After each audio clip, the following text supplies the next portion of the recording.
I'm Ryan Durbin from RD Ceramics, and I'm located in Southgate, Kentucky. And I'm Becca Otis from Five Lines Pottery in Monroe, Washington. And welcome to Wheel Talk. Hey folks, thanks for listening to Wheel Talk. We would love some more interaction with you all throughout this future episodes, and we would love to hear some listener questions. They may get on the episode.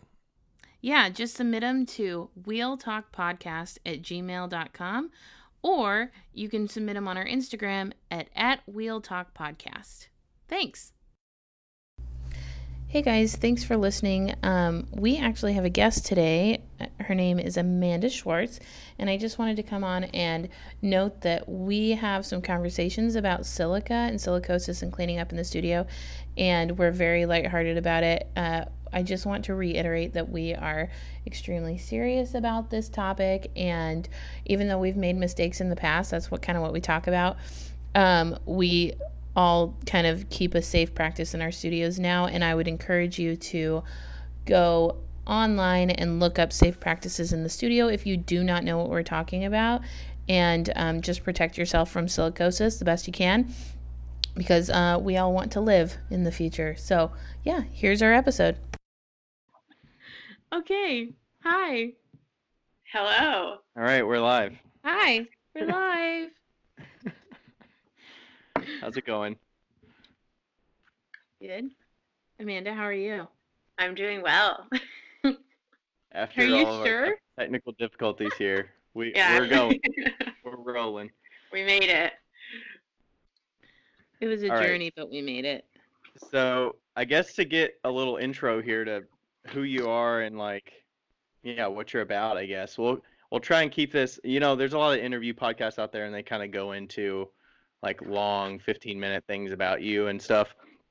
We'll try and keep it a little shorter and sweet until we get into the nitty-gritty stuff. So kind of what's your name, where are you from, and how are you known on the Instagram worlds or the interwebs and all that good stuff. What makes you famous? Well, my name is Amanda Schwartz. I live in North Hero, Vermont, which is about 45 minutes north of our main city, so no one's ever really heard of it. What's your main city, Burlington? Or yeah, okay. It would be Burlington. That's our big city. There's 10,000 people in it. So, Nice. And on Instagram, I am Doghouse Pottery. Cool. How long have you been working in clay? Probably about 3 years officially. Nice. Since I've been selling things. Yeah. You know what's funny? I always know you as Doghouse Pottery, which I'm sure people on Instagram know you from your @ name and not your real name, because I don't think I remember seeing your actual name in Instagram anywhere. So I had to find it at some point, because I like to say hey Amanda, or thanks or whatever, and I could not find it for the life of me. So it it's so hard sometimes when people don't have that in there.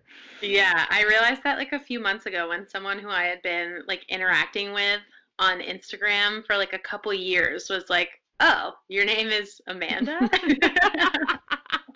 I was yeah, it's not Doghouse. I have a friend whose Instagram name is Whiskey Jack, and people always come up to her and is oh, is your name Whiskey or Jack? It's oh my, it's so bad. But is that just a fun name, or is it branding for a business or something? It's a bird. And it's a business, yeah. Whiskey Jack Design. Go look it up. I like that. That's cute. Oh, cool. So, do you work in clay full time or part time? I work in clay part time. Very Cool. part time. Yeah. Very part time. What do you do full time? For my full time job, I do digital advertising for real estate agencies. That sounds exciting. Digital advertising. Cool. Yeah. So is it a lot of social media and stuff like that, or is it campaigns through sales and putting together campaigns for the internet and stuff like that? Yeah. On sidebars of websites and stuff like that? Yeah, so we do a lot of mostly SEO work and also Google Ads. So I'll manage paid search and display campaigns. Not a whole lot of social, but it's interesting to see just how much crossover there is. Like I can kind of help my clients kind of like beyond what we would generally do, just because I have so much experience just like being on like Facebook and Instagram as a business. Yeah. Are there a lot of like younger generation folks that work with you, or are you kind of like the young voice? Most of the folks on my team are relatively young. But I'm coming from a company like I think the average age where I am now is probably like early 40s, but I'm coming from a company where like the median age was like 24. So we were just like a bunch of Whoa. kids trying to help people with their advertising. So we're a little older here, I Nice. guess. That's Nice. fun. So, you know what's sad is sometimes I feel like the day jobs are more exciting than the pottery. Like on Why is that? paper, maybe. Like on paper. Yeah. On paper, I'm like, wow, you do that? And then, but I feel like people think the same for me, I would imagine. Yeah. Well, I think it's so funny, like we're all potters, right? Which is like, I think in and of itself a really exciting thing, but like I feel like with everyone that I've met, like there's such a stark contrast between like their day job and like pottery. Yeah, definitely.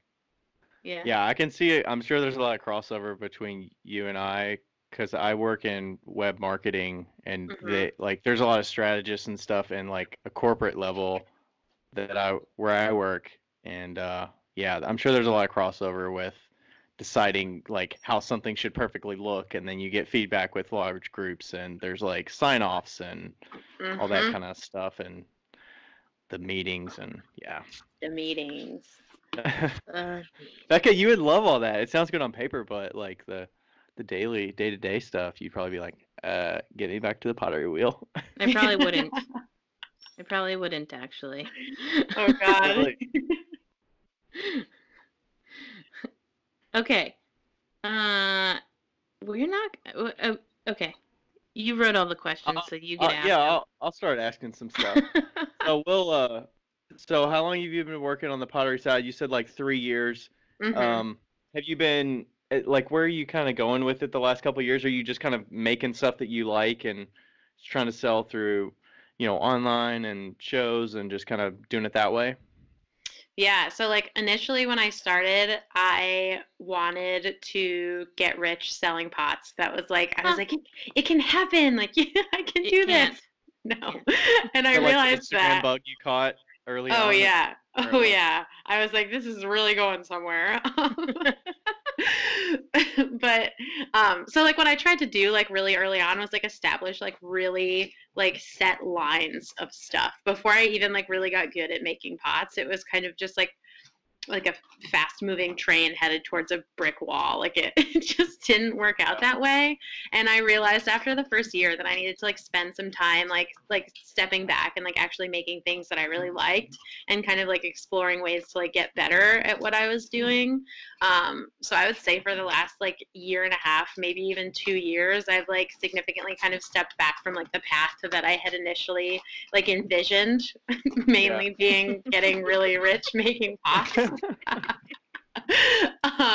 And it's funny how it's like kind of coming full circle because like I intentionally took a step back, made significantly less money because I was not so much focused on like selling the pots, and like now it's kind of coming full circle and I'm making nice things and I'm selling them, and like, I hope to like for the next couple of years maintain a full-time job and also like make a decent amount of supplemental income selling pots like online and wholesale and at markets. Nice.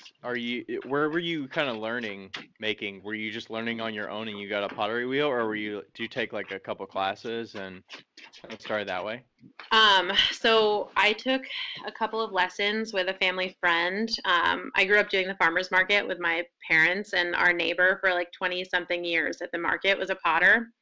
And so one year I was in college and I was like, I'm kind of drinking a lot. Like I should probably stop. I should probably do something else. And so Maybe get some money, or yeah, right. Maybe you'll spend a lot more money in pottery, just, like, but save my brain cells and keep me out of bars. I don't know. So I got a couple of lessons with this guy who I had known for pretty much my entire life. Hi, Harold. If it makes it on Hi, the podcast. Hey, Harold. But yeah, so I took a couple lessons with him, and then I found a wheel for like $80 on Craigslist. That's a great price, even if it doesn't work. Yeah. $80, like. Yeah, for real. Well, no, it wasn't even Craigslist. So I was a personal trainer, and one of my clients' moms had this wheel, and she just like wanted to get rid of it. So it was like $80. So I went and picked it up. She didn't know what she had. Right. And so she didn't care. Yeah, either one. She's probably happy to give it to somebody that would appreciate it. Yeah, I feel like it's like selling a couch. Like if you have no use for it, you're like, just take it. $50, take it. Right. Dust. Yeah, exactly. But so I took a couple lessons, put that in my basement of my apartment, and got some clay, and that was it. I didn't stop drinking, but I drank less. Did you though? Maybe. It's nice to have a drink while you're just working. It's true. I know. Got a lot of open bottles of wine in my studio right now. Oh my God. Oh yeah. Well, like a while back, I remember I think a lot of the reason maybe you were on our radar was because you were on Instagram and you were like, I'm depressed and like this is my life and I'm figuring it out, and can you talk like a little bit about that, because I think that's something that a lot of people deal with. Can relate to, for sure. Yeah. Right. That was kind of like, there was kind of this weird shift where like, I don't know. I also felt like Instagram is weird, right? Like people just want like more of us, but like they want like a very polished and like cute version. And like things were like not feeling very polished and cute, and like, spoiler alert, still depressed. But like it just felt gross, like not to be sharing that. Like I would like get on there every day and be like, okay, what do people want to hear? And like it just felt so awful. And so finally one day I was like, you know what? They're gonna hear how I feel. And it became this thing where like a lot of people, I'm sure it made a lot of people uncomfortable, and like I don't really care. Because it's stuff that like not that I like it when other people are sad, but like it's nice to like see something like that and be like, oh, like I'm not the only depressed person in the entire world, because that's like what depression does. It like makes you feel really fucking special. Right? You're like, no one's ever felt this way before. But yeah, so I like started sharing more and more, and like people were like not expressing discomfort, but like reaching out and being like, hey, like I deal with this too. Like, let's talk about it. And like it kind of became this like very lighthearted exchange between me and people. Like those posts would turn into like private side conversations, and it was just like very cathartic and like nice to get it out there. And so now like I share when I want to, and I don't when I don't want to, and I just try to like, I try not to pretend, not because like people respond well to it and it like makes me feel nice, but like mostly because I need to be posting to like maintain, my account, and like I don't want to lie because it feels gross. So do you feel like the audience, I guess, or the people that you're communicating with on Instagram, do you feel like it's changed since you started kind of being like a little bit more honest and a little bit more real? Or do you feel like it's like you lost people, I guess? A lovely thing that happened was that a lot of the gross guys who would like reach out and say weird things are gone now because they don't like sad girls.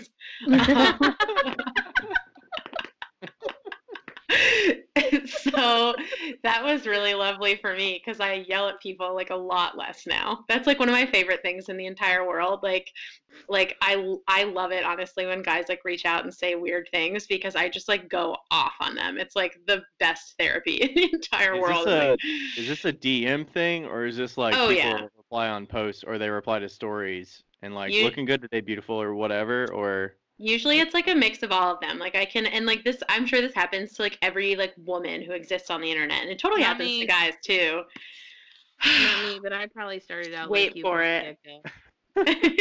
Yeah. Yeah, I definitely like there was a time when I like tolerated it way too much, and now I like recognize the behavior before it really escalates, and I'm like, you're gonna be a problem. You're gonna be. Because when you get a DM that says like "Hey" or something from Yeah, somebody, usually it go to their starts in the profile and comments. you're like, all right, who's this guy? Like, look at the grid, see what kind of personality you can Oh glean yeah. from that, and then like Oh see what yeah. their you perceive is gonna be, and then kind of go from there. So you're like, let's shut it down with like one reply if they were to say something. Yeah, exactly. I'll usually go to I'm probably going to lose like 200 followers if people actually listen to this because a lot of them are still there. But usually I go to their Or profiles they and know it's they like, get under your skin and they'll just stick right? around. Maybe. Oh my God. No, they'll get yelled at. They'll get just embarrassed. I was talking to my boyfriend the other day and I was like, I really feel like I should have like a story highlight called like men behaving badly and just like post screenshots of me yelling at guys on the internet. I have no like I have no I can't visualize into that world because I have no idea what that is because I'm like married and stuff, so I have no idea what that is like. It's The because back you and don't forth. behave badly. So Because Ryan's a decent human being. that would be Yeah. that'd be interesting. I So forget what the original question was. I feel like I went way off. I don't even know, but I'm glad we got there. I had kind of a follow-up question. So you're talking about being polished and the kind of like putting on a face or something. Did you feel like you were limited and you had to kind of filter yourself? Was it with like the posts you were saying and like the captions that you were putting up, or was it whether you post stories or not because you don't want people to see you in that light, or was it all of that? Was it just not getting on Instagram? So yeah, so when like the first like year that I was on Instagram, I would try to like keep my feed really curated, and it's so funny to say that now because I look back and I'm like, this looks like garbage. But I would like have like a content schedule in my mind, like and try to stick to that and like keep things very like educational or like, you know, be really positive and upbeat because I thought that's what people really loved. And then I got tired of that and I like stopped posting regularly. I stopped doing stories, and like there was like a dollar amount associated with that, like stopping of activities. Like sales went down significantly and I was like, okay, like this is a pretty significant platform for me as I'm like trying to grow this tiny little business, and like I need to figure out a way to like make the things work. So I like recognize that there's like a visual component to Instagram. Like people want to see pretty things, and like for a lot of people that's enough, I think. Like they can scroll through and see nice things, and then I can just say like weird shit in the caption. Like post a nice photo and be like, I'm very sad today. And it like pleases like both camps of people, you know? Like I can keep posting, people who want to read that stuff can read that stuff, and people who just want to see like nice photos of pots can like look at that, you know? Right. I'm Yeah, it's scrolling definitely a back in your balance, feed right? to see if it was really crappy or not. It was. It just was. Mine for sure is. Now I'm gonna do it too.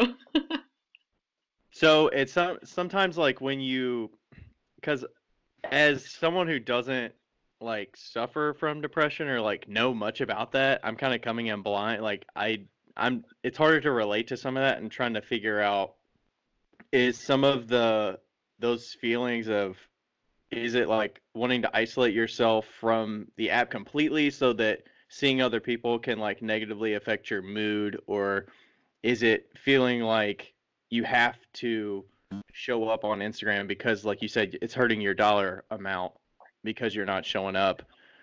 Does that kind of factor into it for someone who doesn't kind of relate to that as much?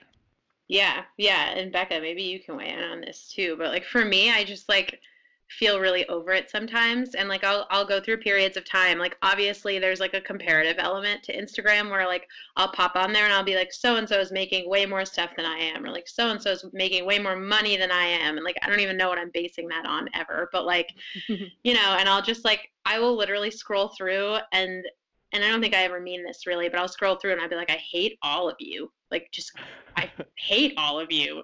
And in those times, I just, like, really have to, like, force myself to, like, close the app and, like, not go on it and, like, not post anything, because I just feel like I'm just, like, comparing, and I feel, like, bummed that I can't, like, be that all the time. And then I remind myself that it's not real, any of it, really. I delete the people that I delete them. I have found all the people that that I'll, like, look at their stuff and I'm like, screw you. Like, Like their stuff is too good and you're like, I can never keep up. Let's get or that out their of my stuff life is right shitty but they're famous. That's what I've deleted all of those people, 100% of them. If I ever have, like, a negative feeling about someone, or, like, especially consistently, if, like, I'm always looking at someone's stuff, like, either I think I'm a pretty nice person, but, you know, sometimes you, like, look at someone's stuff just to, like, be angry, or, like, you know, I have deleted those people, and a lot of them are the people who I'm like, you literally have 80,000 followers, and now I'm going to sound really jerky, but, like, it takes you, like, 5 pulls to throw a single mug. Like, what are you doing? Right. How is this happening? I feel the same way. Yeah. Here we are. We're the bad people. Well, you can be the good person, Ryan, today, but we're the bitches.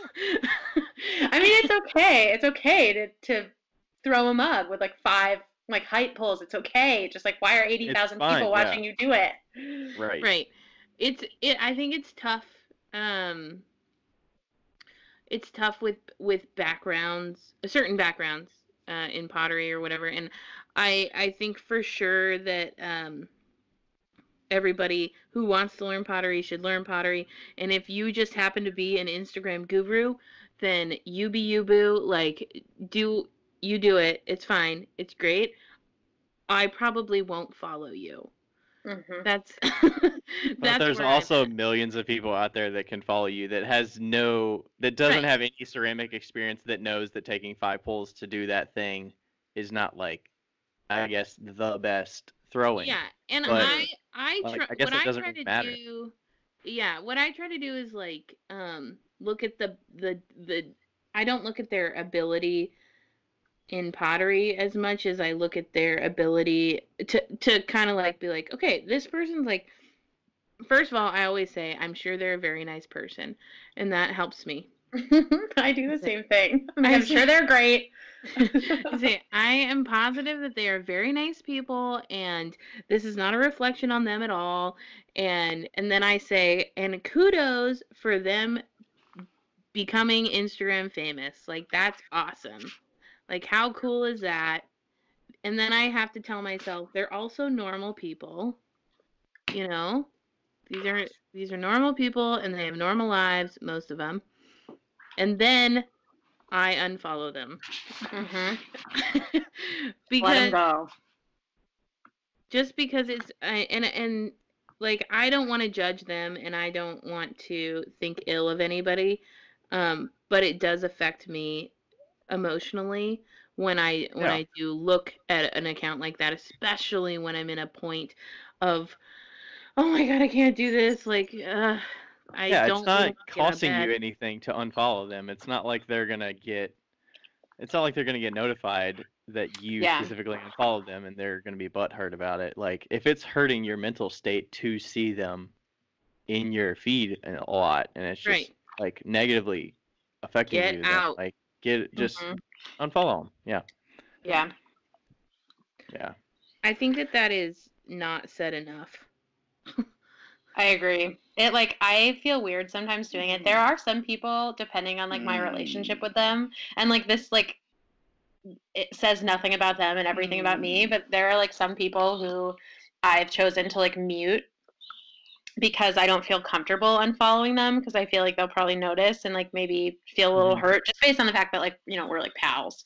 But that doesn't like make it any less, like, valid that their stuff, like, pisses me off or, like, makes me feel bad about myself. So I just make them go away. Right. It's hard. What if can you mute certain things, like only see stories or only see posts or something like that? Yeah. Oh, you can. Oh, that's cool. Okay. Yeah, I'm sure people will get pissed off when I post, like, 30 stories a day or some shit like that. I think what I started doing when I like realized that it was an issue for me, like this almost jealousy of sorts was an issue for me, is that I stopped caring about Instagram like altogether. I Yeah. like found an alternative way of selling things, you know? Like Yeah. I don't look at Instagram. I I Yeah, just Becca and I were comparing screen time.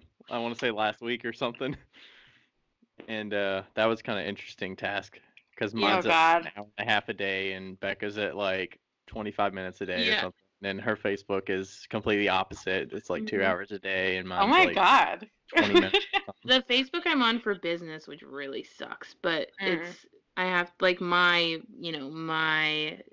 demographic is on Facebook. mm. And that's what I've chosen to sell out of, and so Yeah, that makes that's sense. that's I my think it's Facebook is. important, like I forget who said it. It might have been Melanie at Swell Ceramics. Hey. But she was like, if Instagram were to go away one day, like I need to make sure I would still have a business. Yeah. Right. And for me, like someone who's just doing this part time, like that's I don't want to say it's less important. Like if Instagram were to go away and I didn't have a business, I would still have an income, and that's just like the truth. Like I'd be okay. I just probably wouldn't be able to go out to eat as much, you know. Right. But it's something I do think about, like creating like a customer base like off of Instagram. And I think to a certain extent I've done that, but like it's something that I'm like not actively, like I don't feel like it's an emergency for me just based on my situation, but it's something that like is kind of in the back of my mind all the time. Like I need to make sure that if this went away, like I wouldn't need to like sell all my stuff and like cut my losses, because that would be so silly. Right. Right. Yeah, it's a good thing and a bad thing, right? Too many Mhm. eggs in one basket. It's like, yikes. Yeah. So, you're talking about some of the stuff you've been adjusting since kind of 2019, probably since 2018. You're saying you're changing like what you're making. Was Mhm. that based on mostly just like reassessing how the year went and like where you sold the most and what types of work sold that you enjoyed making the most, and you're kind of shifting that and what you're making? It had nothing to do with data. Um, and everything to do with the fact that I like kind of hated what I was making.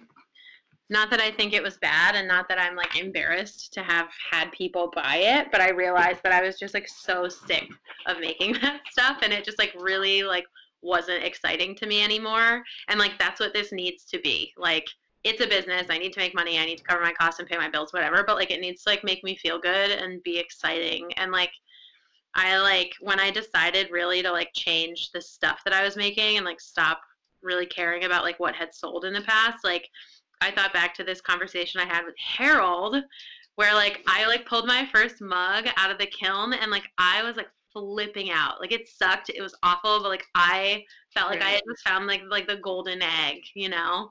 And I was like, "Do you feel this way every time you make something?"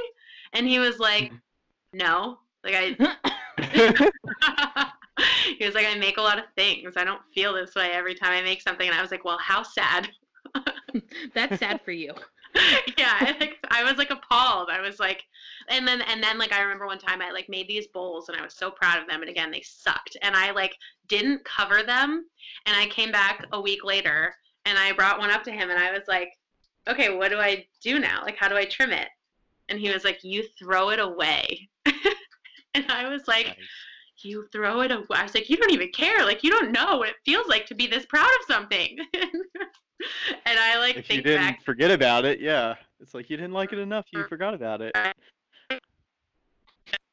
I like think back to that. I like want to feel excited about the things that I'm making. Like, no offense to Harold, hi. I never want to get to a point where I'm like, no, I just don't feel excited about it. You know, like, so that was kind of the point that I got to. I was like pulling stuff out of the kiln and I was like, it'll sell. And like that Well, felt what's gross. like an example of a form? Is it like the agate ware stuff, or is it Yeah, a kind of specific just all of clay, it. or All of the marbled stuff. I think it's beautiful, but like also I think it was kind of a gimme. Like that stuff is visually so interesting that like the pots didn't need to be that good. Like they didn't need to like technically be that good. And I like thought about it and I was like, if this was not marbled and it was just glazed, like a white plain glazed, like would this be a good pot? And like the answer was kind of just like no in most cases. So I've kind of stepped back from marbling and focused on making things with like one clay body at a time. I still use a couple, but like trying to make like technically good pots that kind of like speak for themselves instead of like trying to make like pots that like wow people, like just kind of pots that are a little bit like quieter, you know.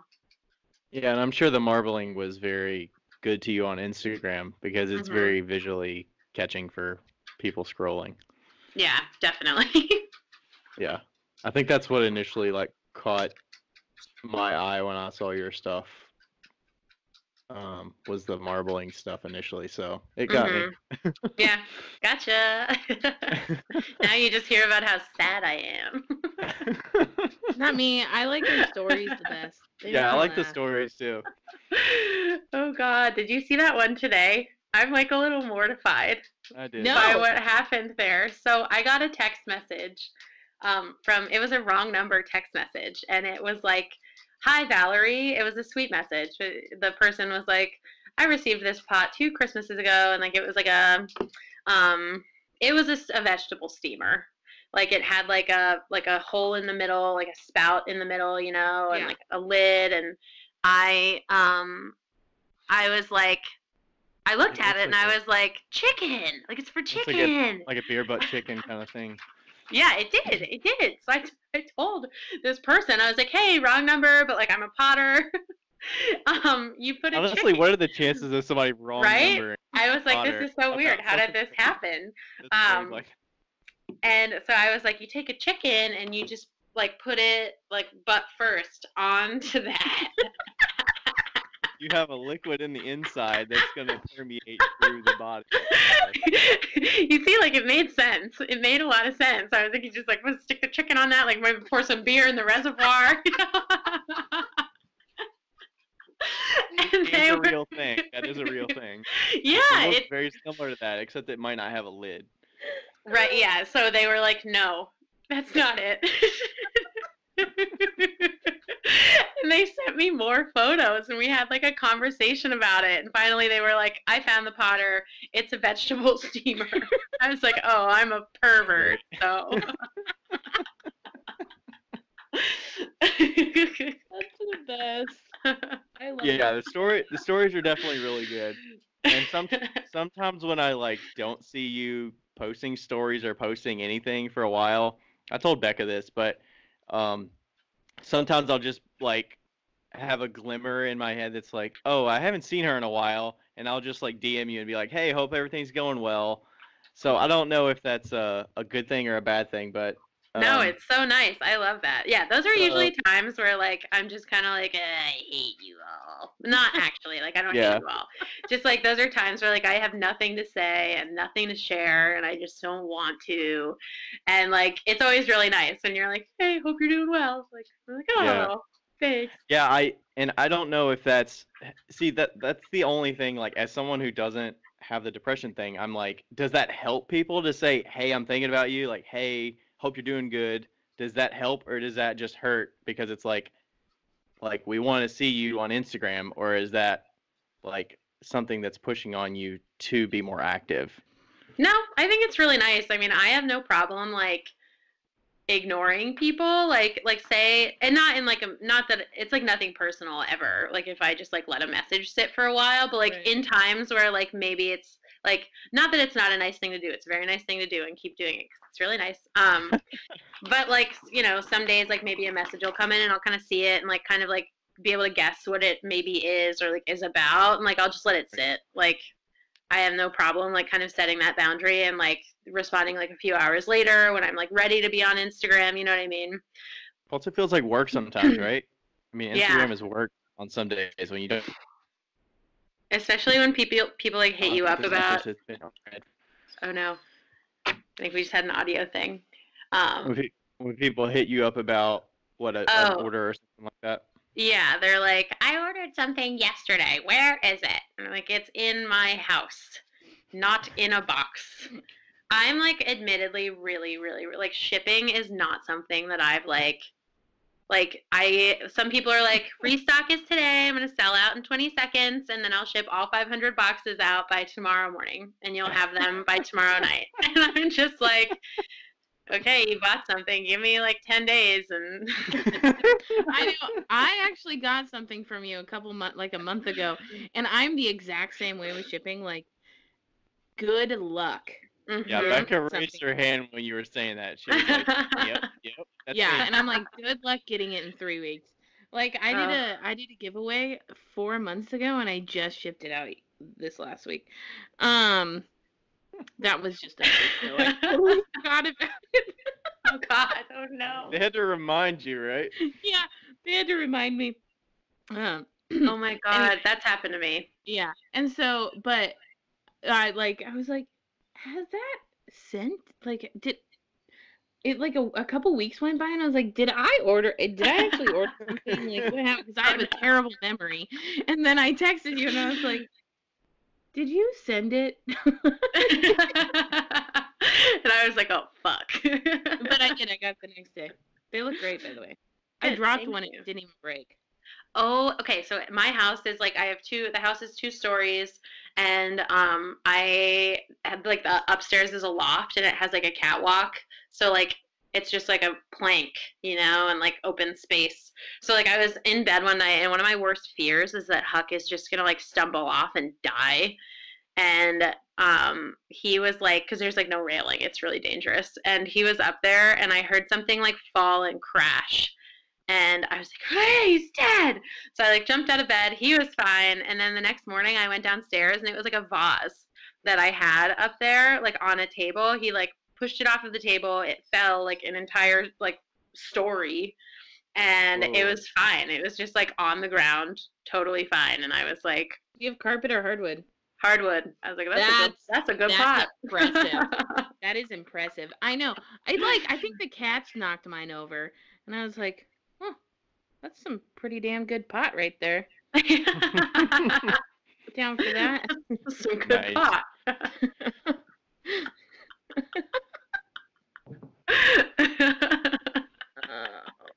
How's your so you've been recently like doing some home stuff too, right? Like renovating and stuff. Yeah, I was my most recent project was to build like some privacy walls in the upstairs loft, because it's like a little weird, like there's like a rope railing, but like I can see like my bed from the kitchen and vice versa, and so I just like needed some privacy. Like if I ever have guests or whatever, like I would hate to like wake up and just have someone like looking up at me from the kitchen. Were you still doing the Airbnb and stuff like that? This summer I'm not going to, because I really, like last summer I had somewhere to stay like pretty consistently when people were in my house, and this summer I don't really have like a super consistent place to stay, and like it just kind of sucked. Like I bought a house and I was like, I am sleeping on couches to make a buck, and this is stupid. And you're like, is it worth it? And all the like asks you have to figure out where you're gonna sleep. Oh my God, yeah. And like people, I love people. I do. It was like actually really fun for me to like, I think it like was kind of similar to like making pots, like kind of curating an experience. Like if you make a set of tableware, you're kind of like curating that like dining experience for someone. And like being able to like set up the house and like put like art and like handmade pottery all around the house, like that was really fun for me. And like down the line I would love to do that, and like to do that with that property, but like people kind of suck. Like someone hit me up and they were like, it's really hot and it smells like a farm. And I was like, well, the house, oh, I don't know what to do for you. Like, it's hot. I can't change the weather. Like, people would, like, hit me up with things like that. And I was just like, yeah, I can't make you happy. Yeah, it's like, I don't know what that experience would be like, because I know how I am as an Airbnb guest, but I don't know how other people are as Airbnb guests. So yeah, people are weird. No idea. People do weird things in people's houses.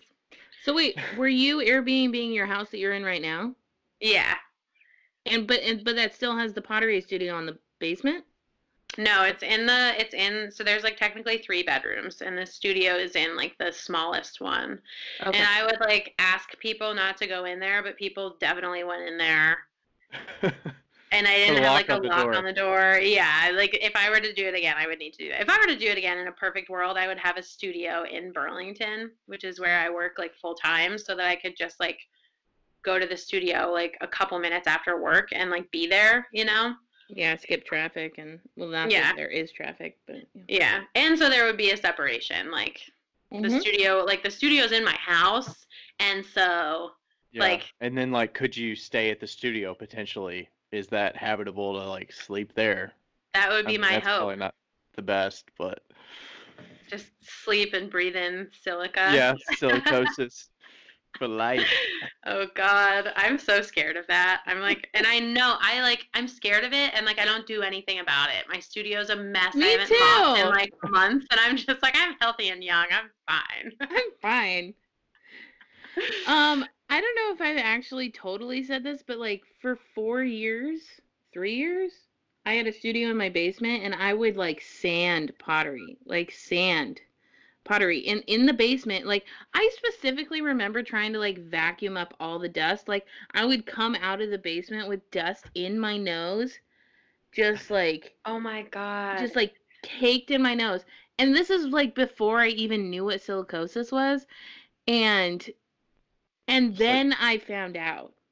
Just like dry clay boogers, and you're just like, oh God, I'm dying. Like what have I done? Yeah. Right? Like, I'm gonna die. I'm just gonna die. Like, I'll do you one better, and maybe this is like PG-13 and not PG, but like I used to make little pipes, and like I still do sometimes. I would call them whistles back then. And I once, like when I started making them, I got so excited. I could only fire like intermittently because I didn't have my own kiln. So things would sit in the bisque stage for a long time, and I would smoke out of these bisqued pipes, which I now know to be extremely dangerous. okay. Yeah. You want one better than that? Yeah. Oh God. We're telling horror stories here. I need you to go to the doctor tomorrow. Okay. Yes, I used to. Don't do this. Yeah. We should preface this with don't do this. When I started, oh, this is so bad. I can't believe I'm saying this. Okay, I used to roast marshmallows out of the peephole of the kiln in the bisque, though I would never do the other one. But like after it was at like medium. Oh my God. Making s'mores. This is why education is really important. Yeah. I'm basically gonna die, but it's fine because. Oh my God. Yeah, know your materials. That's the thing. them. If you're self-taught, like, where do you learn this stuff? If you're self-taught and you're like, oh, I know how to throw, and I know how like the general things of kilns work, but you don't know about ventilation or like the habits of not getting dust everywhere. And my friend, it's so important to know that stuff. And like when you're taught by certain people that kind of like let you just go, there's nothing that is keeping you from knowing those, like, I don't know, there's nothing that's like saying, oh, hey, here's a handbook that says silica is bad, like, and silicosis is a thing. Like, I have no idea how that never even came up in college. It never came up, it, like, probably minorly came up when I was learning, but, like, nobody made a big deal about it. It's probably one of those things where you're in classes and about 2 of the people in that class is going to do clay past college. Right. And like the amount of knowledge you're going to like give them that's actually going to benefit the greater class is like, it'll just go right over their head. But I mean, it's still important to know that stuff. Yeah. I found out when my friends like sat me down, and like one of them, they're both potters. One was visiting from New York City, and one has a studio, like a collective studio space in Burlington. And I was at the studio, and like my friend from New York City had just sat my other friend down, and they were talking really like seriously about silicosis and like why it's important to have like good, like studio cleaning practices. And I like walked in, and my friend Brielle was like, Kate, tell her, like, tell her what you just told me. And they like sat me down, and my face the whole entire time was just like, Clean intervention. My God, that's what it felt like. And I was like, I sweep every day.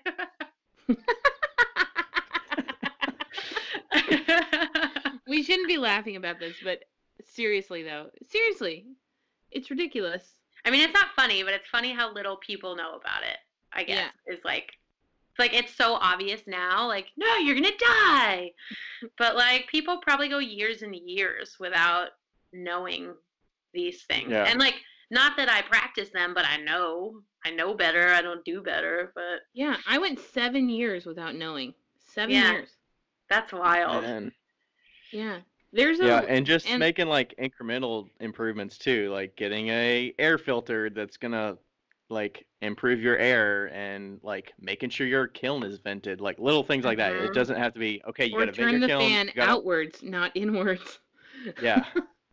Oh God. Blow the air out of your room that you're in, not into the room.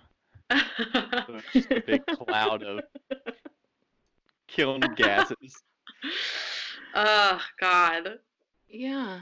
I was reading a couple days ago that some lady, like, dropped a bag of chemicals. Like, just glaze chemicals. Like, I don't know. It's probably silica or something like that.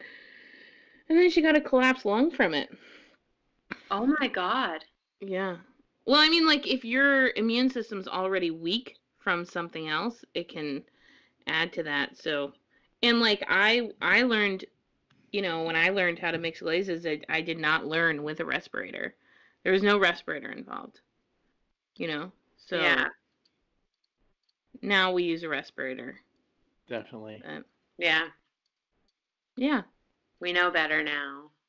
We do. I have a separate non-clay safety question. Mm-hmm. So you do some wholesale and whatnot. And I saw you said there were some changes and stuff coming this year with wholesale, or maybe you're making some adjustments with who you work with, or, Oh, it was the same city, same demographic, selling in the same city. Mm-hmm. Yeah. Yeah.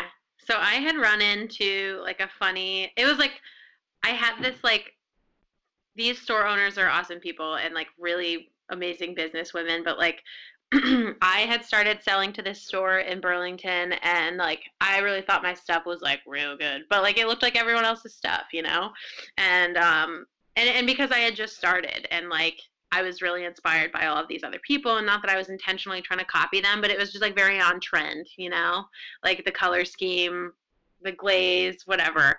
And she was like, I wanted to like wholesale with this woman so badly. And she was like, we were walking around the store. She was like, so your stuff kind of looks like a lot of this stuff, but I like you. And I was like, you're tough. I like you. Yes. So you were already selling there, or you were not selling there yet? No, not yet. And so like after that, I had started selling my stuff there, and I was like, oh my God, what an honor. And it was really cool. But then I started selling to this other woman in town, and I was like, holy shit, like I'm really making it right now. Like this is great.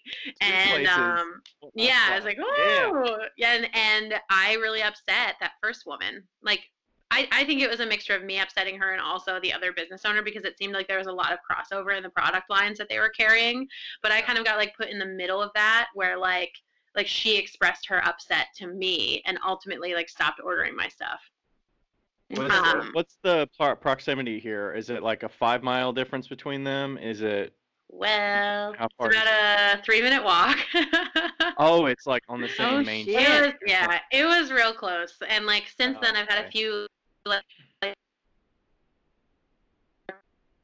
like the possibility of selling to them. Like the question will be, okay, like who else in this town do you sell to?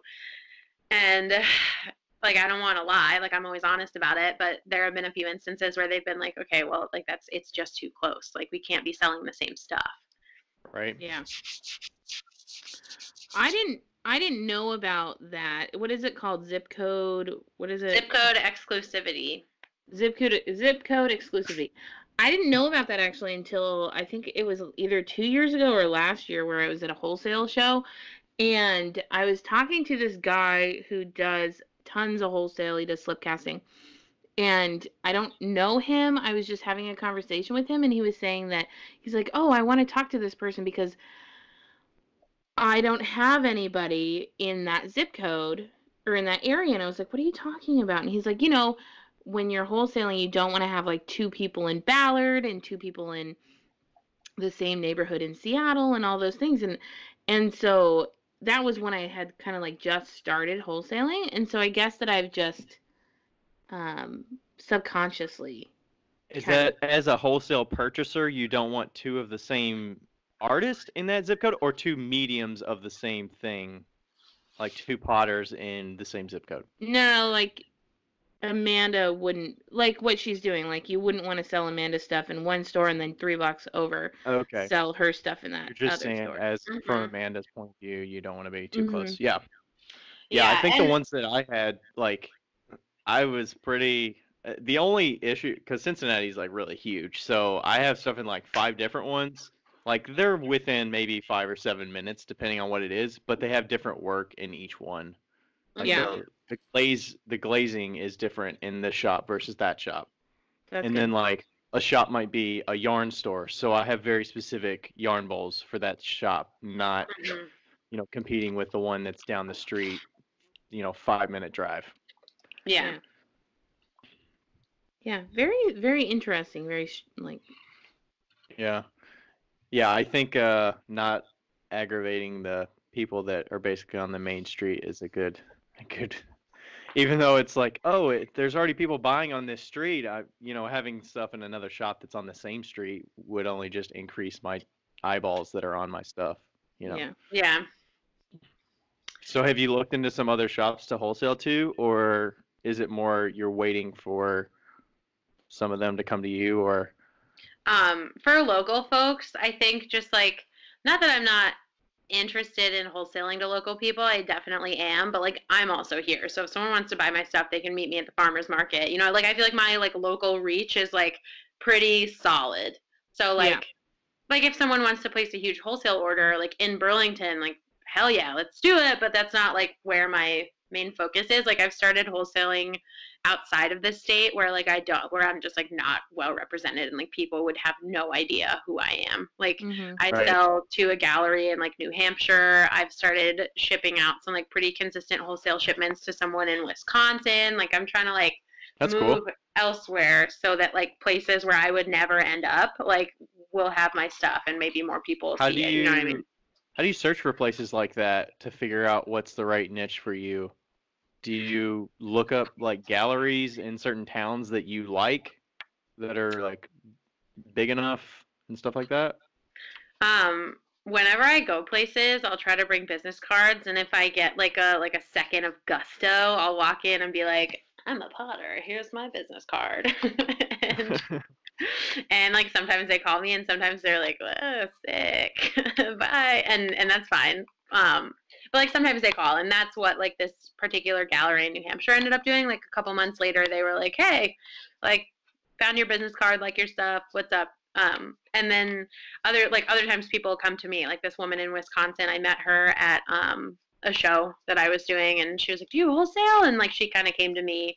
Okay. Yeah. So it's kind of like Yeah, a I was like, healthy you don't mix of just both. stumble across a place in Wisconsin No. from Vermont. No, certainly not. Yeah. Is it all wholesale, or do you do any consignment or anything like that?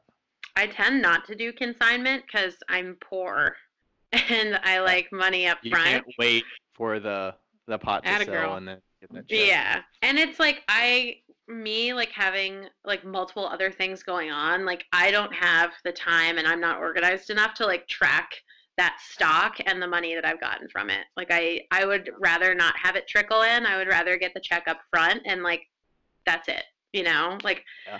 I Definitely see takes like time. yeah, for sure. Like I see the value in consignment. I just need cash at all times. Yeah. So. I think I ran into an issue where I had so much finished work on shelves, and I was like, okay, what are the ways to get this off a shelf? I have to add another 3 or 4 shows, or I can deliver like 30 pieces to a shop and do it on consignment so that I have a Mhm. little brick and mortar of myself in this Yeah. part of town. And that's kind of the way I approached it. It is kind of a task to like keep up with the consistency and like check off that I sold 3 things this month when they come Mhm. in. Yeah. I Yeah. mean, checks for like $50 or like $17. Like you don't know when it's gonna come in and like what it's gonna be, but and it Yeah. takes forever for that to like catch on and like actually get to a point where you can make a good amount of money. So Mhm. Becca, you like in wholesale, right? Yeah, I don't consign. Fuck that. You're like ain't nobody got time for that. Ain't Waiting nobody for got that time for that. 10%. Yeah, no, I like to wholesale. And you know what's funny is that I spent like all this money a couple years ago on a brochure, like a pamphlet, like a book, a legit book. I like designed it. It looked rad. And what's funny is that all of the people at the printing company were like, "We love this book so much." And and my roommate a couple years ago ended up walking down in Northern California in the redwoods, and he just like dropped the book off, and I have one of my most consistent wholesale clients from him just dropping this book off At a random and shop. in a random shop. Dang. And she like called me and was like, "Hey, I really love your stuff. Like, can we like do this?" And I was like, Nice. That That's was so worth "Yes, it. awesome. thank I'm you sure for that book paying for wasn't the cheap. pamphlet." Yeah. Like, That's the best when that happens. Like, okay, costs covered. yeah, I Yeah, feel nice. like paper products are way underrated, honestly. Mhm. I would Um, agree. yeah, like print is coming back. I was just talking to somebody about that, but I think print is coming back because it's more like getting that like awesome little thing in the mail, you know? Yeah. But having like an actual thing for people to look at and be like, "Wow, this is what their products look like and this is the price," instead of a business card. Now the business card is good too, but print is definitely exciting. Yeah, I think it takes some of the pressure out of the sale. Like instead Oh, of for sure. I think online communication is great, but it also like requires like a quick response. Mhm. Or like asks of a quick response. You know what I mean? Like when you drop off something in print, like they have a second to like think about it and they just have it. They have the material. They can look at it at their leisure. It's not like, okay, she sent the email 3 days ago and I need to respond. Right. Yeah. Did you, Amanda, you were asking about a line sheet, I feel like the Mm, last time we talked. Have you been progressing with that? I'm sure Becca has some answers if no. you had specific questions about line sheets. Let's hear No, them. I get I need one because I do want to do more wholesale, but I also need to figure out what I want to wholesale because I'm also like still in that state of flux where like I only want to make what I want to make as I figure out what I don't want because I've wholesaled things that like I can't make quickly, like really obscure things. Like I want to figure out like maybe 5 to 10 items that like I can make quickly. I can make a lot, in a day. Like, And you enjoy it. yeah, yeah, and I don't hate it. Like, so I'm kind of trying to get to that point, and then I want to put together a line sheet and just like Yeah, shoot you're it not gonna out. be like, okay, I got this order for 60 tea bowls, and you're like, oh, that's like down on my list. I shouldn't have put that on there. Yeah, yeah, I and then didn't I have think to they were figure gonna out what want they that many. cost and and then like I've ended up in weird situations wholesaling where like especially in the beginning where I would like sell out of my own pocket and like I would just assume that they wanted me to like really heavily discount things. So I like started selling things to people for like absolutely nothing and then I would like smarten up and the next store would get the same thing for twice that and like it just like got really weird and I And you need have to to remember the hard part about that is that you have to remember the next time you talk to them and be like, mhm. "Oh, right. I sold this for you at this cost." Yeah. You know? So, I think that here's something that you could do for a line sheet. I think that you can make a personal line sheet and you can make a professional line sheet. So if you make a personal line sheet, what I would do is write down all of the items that you make and then price them according to what you would sell them wholesale for. Mm-hmm. And then as you're going to different people and creating, and especially with somebody like you, I'm sure since you're in marketing, you have some way of figuring out like Adobe or Illustrator, InDesign or something like that, but or even Word. But then you can end up making kind of like a personal line sheet for the customer that you're looking for based on that like set in stone line sheet that you have for your master Mm-hmm. list, because then you're not like giving all of your secrets away. Mm-hmm. Like you're not.